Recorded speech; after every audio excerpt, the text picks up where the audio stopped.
Today, we are so proud to welcome Ambassador Deborah Lipstadt, the U.S. Special Envoy to monitor and combat anti-Semitism.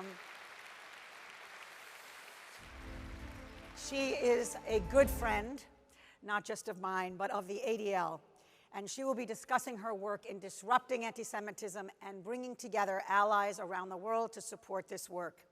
Ambassador Lipstadt, as we all know, and as every student should learn, has had a storied career as a historian, academic, and author, and she's probably best known for taking on Holocaust denier David Irving in court, where she eventually emerged victorious.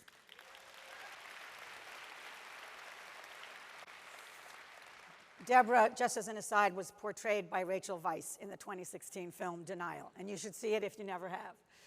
Please welcome my friend, the extraordinary Ambassador Lipstadt, to the stage.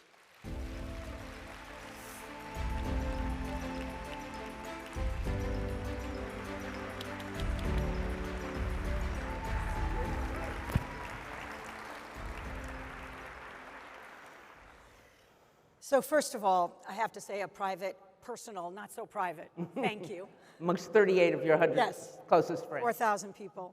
I've known you for many years, but when you got this job, I exhaled. Because you have been our voice of clarity, of sanity, and of courage, and I just want to thank you. It's a privilege. It's really a privilege. Everybody in this room, I know this, wakes up every morning thinking about what they can do. And many people feel frustrated that they can't do more, they can't do enough. And then we say, well, Deborah's doing it. Well, I wake up every morning knowing that I have a full list of things to do, 24/6, and sadly on occasion, 24/7. So I'm one of those people who was genuinely and maybe stupidly shocked by the outpouring, the explosion of anti-Semitism, pick your word. And it wasn't just the occurrence, it was the relish. It was a certain kind of glee, particularly on social media. And I'm wondering if you think I'm being oversensitive, or you've noticed a certain kind of new or at least unleashed zeal. Many people in this room know, and certainly you know, Abby, that I've always been one of those who say, don't cry, the sky is falling. We can't be Chicken Little, because if we do that, when the sky does actually fall, people won't be listening. So I've always taken a reserved approach. When I see it, I'll fight it, as I did in court. Some of you may have been expecting Rachel Weisz. She couldn't make it, so she sent me. And I don't surprise easily. But I've been, maybe not surprised, but sobered. And you used exactly the word I've used before, the glee with which people have torn down pictures of hostages. We just heard about the hostages, painfully so. The glee to which they stood in front of Hunter College a few days ago chanting, Jews, Jews decide, do you support genocide? They didn't even say Israelis, they didn't say Zionists, they said Jews. I mean, the glee with which a Hamas terrorist called his mother and said, I just killed 10 Yahudim. Maybe from him, that wasn't surprising, but the glee that we've seen, and I've seen it in Germany, in Italy, in the United Kingdom, in France, since October 7th, it is quite shocking. You're an expert in Holocaust denialism. We're seeing October 7th denialism, particularly about the gender-based violence. Can you just address? Yeah. Holocaust denial took a good 2 decades to gain any traction. October 7th denialism took 2 days, something like that, if not less than that. And it is quite shocking, but they share something in common. You deny inconvenient history. You deny inconvenient facts. If I want to paint the Nazis as just have involved in a war but not having done anything too terrible, I can explain away lots of things, but I can't explain away a genocide, so you deny the genocide. If I'm, in Rwanda, there are people who want to say that it was just a civil war and it wasn't a genocide of the Tutsis. You explain it away. So too here, if I want to paint Hamas terrorists as freedom fighters, as liberators, I've got to explain away all this, and that's what we're seeing. Can you address just the UN sort of recognition now that actually something? Well, I'm very grateful, and it's a strange word to use that they've come around to recognizing it. But as I'm sure many of you know, 2 or 3 days ago, UN Women just released a report. You can download it, and it's quite strong about what happened. That it took them so long, that there was such silence before that was very disturbing, to be mild about it. You know, it's wrong in the face of any kind of terror act to be silent. But for feminist groups, for human rights groups, to be silent or say, we need evidence. What happened to Believe the Women from, you know, Me Too, et cetera, is more than wrong. It's hypocritical, and it's anti-Semitic. And Ambassador Michelle Taylor, our ambassador at the Human Rights Council in Geneva, and I had an article in The Guardian. And I was asked, in fact, by some people at other newspapers local here, why we did it in The Guardian, decrying this, saying, when Boko Haram kidnapped the women, nobody said, show us the evidence. When the Yazidi women were horrifically treated, people spoke out. When Iranian women who took off their head, had the gall to take off their headscarves, we spoke out. Nobody asked, where's the evidence? Show me the evidence. And the only difference we could find was these were perceived to be Jews. They weren't all Jews. There were Bedouins, there were Druze, there were foreign visitors who'd come to the rave or were working there, but they were perceived to be Jews, and it's all right to do this. Can I just ask you, Deborah, just personally, I'm curious. I mean, these are your friends and collaborators on all of these issues over so many years. Did you feel personally a certain kind of betrayal? Because over the past decade, I've seen the slow shift, so I wasn't surprised.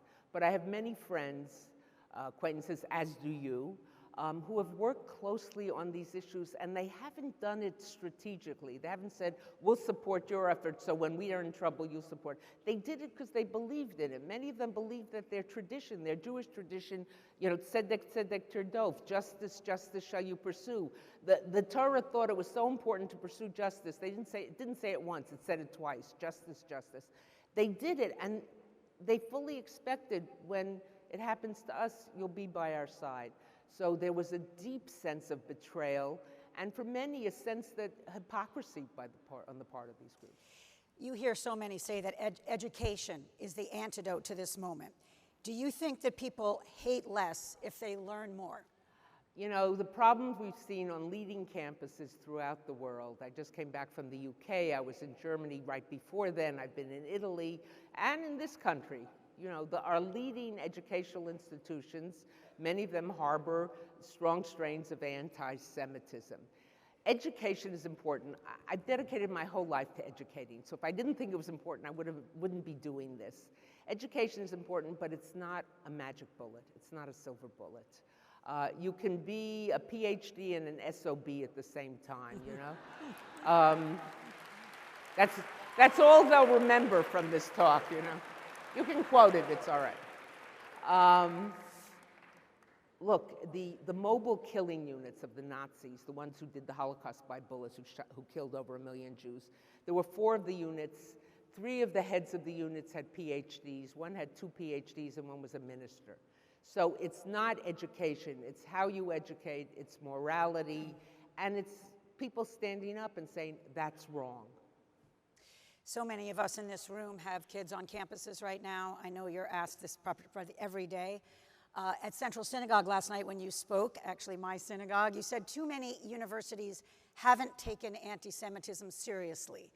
So I guess I would like to ask you, we don't have a lot of time, but just concretely, what would it look like in your mind if they did? When something happens, when, as in a big school on the West Coast, last week, where a pro-Israel, the event had to be closed down because there was a threat to the Jewish students, the university issued a statement which didn't mention anti-Semitism and didn't mention Jews. This morning, or last night, it issued a strongly worded statement condemning anti-Semitism and saying that it has no place on our campus. That statement should have been made 4 days ago. I'm happy to see it now because it's unequivocal, but it's got to be automatic. We are often talking about anti-Semitism from the right and anti-Semitism from the left, and maybe that's oversimplistic, but I would love you to give us Sure. your diagnosis of that spectrum right now. I think, first of all, I'm often asked in my hearings, in my Senate confirmation hearings, they said, what do you think, the worst or the left, which is worse? And I said, I plan to be, and I have a wonderful team, which has now been expanded quite in the face of the situation at the State Department. We are equal opportunity fighters of anti-Semitism. We don't care where it comes from, right, left, center, Christian, Muslim, atheist, Jew, we're going to fight it. But I think a better, more efficacious way of thinking about it is not as a spectrum, but as a horseshoe, where the two ends of the horseshoe meet and share views about the Jews. It's people who are willing to engage in authoritarian, believe in conspiracy theories, looking for someone else to blame, simple solutions, blame the Jews. You have been outspoken recently about reminding us to see anti-Semitism through a more global lens, and I would love you to tease that out a little bit. What I think is for too long, and it's true, we saw anti-Semitism as a threat to Jews, to the welfare of Jews in the Jewish community. And were it that alone, I would say it's a valid thing for a government to fight. It's a valid thing for a government to put at the top of its agenda. A government's job is just like a parent's, in loco parentis. The parent's job is to keep a kid safe. Now, how you define safe depends on your perspective. The job of a government is to keep its citizens safe, particularly its vulnerable citizens. Why do we have child welfare laws or work laws or special things for the elderly or the ill or watch? Because it's got to keep them safe. And so that alone would make anti-Semitism worth fighting or important for a government to fight, but it's more than that. Anti-Semitism is a threat to democracy. Anybody who has bought into the anti-Semitic myth that the Jews control, and you fill in the blank, media, elections, whatever, has given up on democracy. And more than just that. So that's like level 2, protection of Jews, threat to democracy. Level 3, which we're seeing even more, I saw it before, I was already writing about this before October 7th, but it's become more clear, is a threat to national security and national stability. Bad actors, or as in the American intelligence community, they've taught me to say malign influencers. Very fancy word, but I like it. It's got a lot of syllables, so it's a nice phrase. Malign influencers use anti-Semitism, here I'll use a Yiddish term, as a kochlöffel, as a cooking spoon, to stir up the pot. Whether they be other governments, whether they be NGOs, non-governmental organizations, whether they be individuals. If I can make your democracy feel like a failed democracy, if I can make you unsure that your government can protect you, if I can make you say, oh, you claim democracy is better, look, you have this terrible anti-Semitism, so they gin it up. Now, I'm not suggesting that they create it where it isn't there, but what I am saying is they find the weak spots, whether it's, whatever country it might be, and we've seen a lot of it coming from countries that never before showed any anti-Semitism, PRC, the People's Republic of China. They find the weak spot and they add fuel to the fire. So it is a threat also to national security and stability. So I've said to government leaders, and thankfully in our government I haven't had to make, you don't care about Jews? That's okay. Care about democracy, you care about national stability. Think of anti-Semitism as the camel's nose under the tent. You just see the nose, there's a lot of trouble behind it. Or as the flashing amber light before the light turns red. In fact, I was in conversation, I was invited to one of our leading, I can say it, the CIA, to talk to them about anti-Semitism. And I said to them, if you're in a foreign country, which is where they do their work, and you see anti-Semitism, expect bad things to follow. Do you use the Yiddish? The CIA? Not with them, no, but I did tell them, I said, this is great. I said to them, I'm speaking to this room full of CIA people, I said, and if you don't know what you're seeing, you're not sure, call my office, call my team. We want to be assets to you. We want to be your assets. And the room got very quiet, and I said, oh, not that kind of asset, you know? So. The U.S. national strategy to counter anti-Semitism. You've had a front row seat on what the government's doing, and sometimes it just sounds like some kind of fancy title for something. What is it that we should actually Look, we've had presidents for years, from both sides of the aisle, all perspectives who have condemned anti-Semitism, and God bless them for it. But this administration decided that condemnation wasn't enough, and they convened over 24 different agencies. There's going to be a panel on this morning with one of my colleagues, one of my teammates, and people from the White House as well. And what can you do? Look at your programs. Look at your programs. And not just the usual suspects, not Department of Justice, Education, FBI, counterterrorism, but agriculture was there. And the agriculture, you may hear from this because someone from agriculture I think is going to be here. They run 4-H clubs in places where there are no Jews. What can they do to educate? What can FEMA do if there's a tragedy? Sandy, for the New Yorkers, you'll remember this. It hits an Orthodox neighborhood, and you bring in truckloads of food. Make sure they're kosher food. So sometimes it's fighting anti-Semitism. Sometimes it's enabling Jewish life.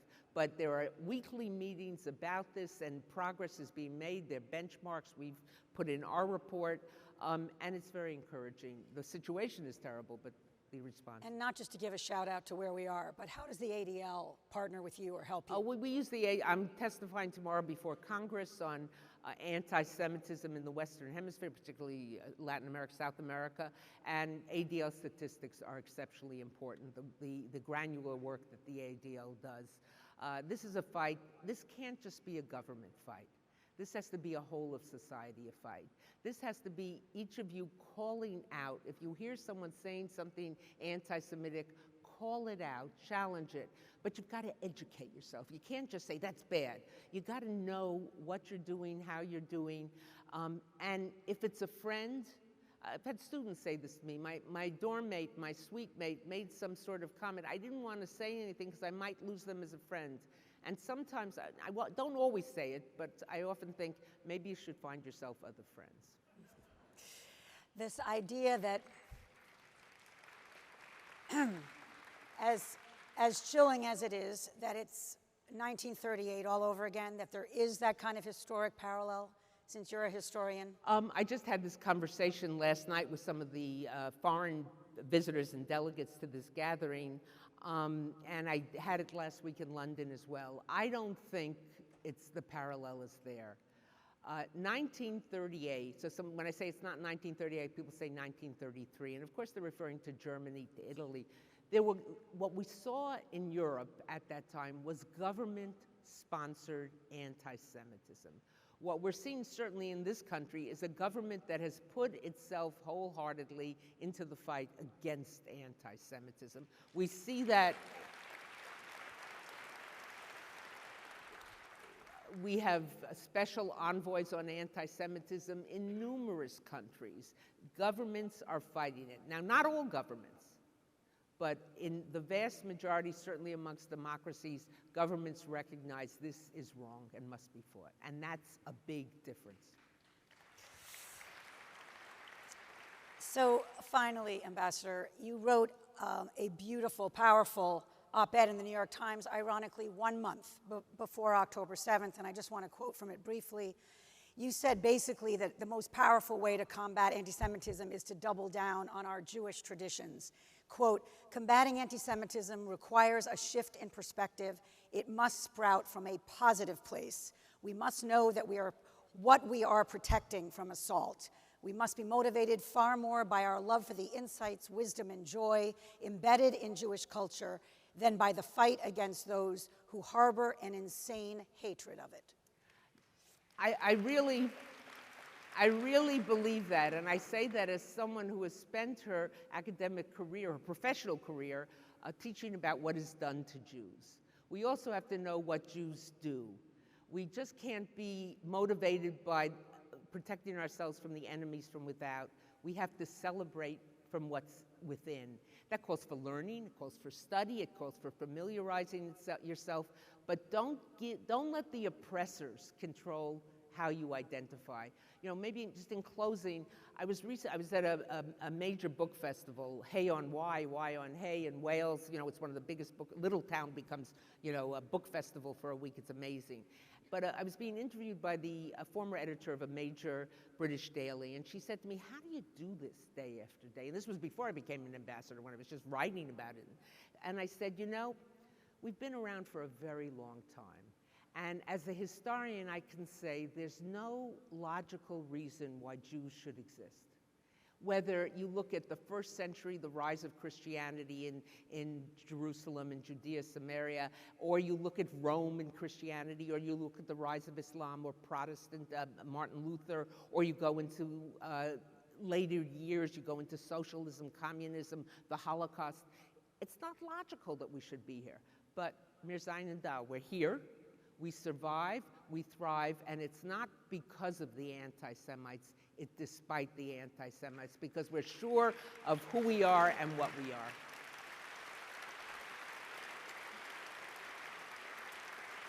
Thank you, Ambassador Lipstadt, Thank you, for all you do. Thank you. you. Thank you. Thank you.